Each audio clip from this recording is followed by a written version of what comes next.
Now I just overrode the system and turned it on manually, but I left it on 5 minutes because that's what we had it previously set on. Now I could have turned that on for until 10 minutes if I wanted, but I didn't.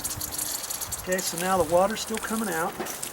And now I'm just going to put this on. And you can do this when the water's coming out. Just push in there, hang on to it, twist until you can twist no more. Okay, look at that. There's plenty of water coming out of there now. Yes, indeedy. I'm liking that. Up. That's what it was. That bubbler was plugged up. I'm going to throw this one away. And like I said, this line from before, there was a cut over here on this other side, and I cut it and I put the coupling on there, and then I turned it back on and everything, and I thought this was bubbling just fine, but apparently there must have been some dirt in there, and then it pushed up and finally got into the soaker. And see, you know, mind you, the pinholes are so small.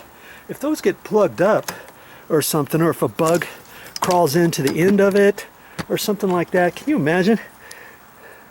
See, this is the end of where the water comes out. If you get a bug in there, it could plug this up, and he builds his little nest in there and stuff.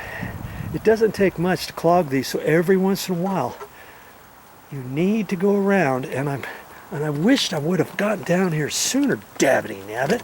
I'm hoping this is going to come back. It looks pretty dead, but I think the vine's probably still okay. We'll soon find out, because if it's dead, I'm gonna have to go to the store and plant a new one. But you know, maintenance stuff, don't pay your landscaper guys. They're not charging you to do this every week, periodically, to check every single bush. There's not enough time in the day to do that. That's something you can do on your own. Save that money.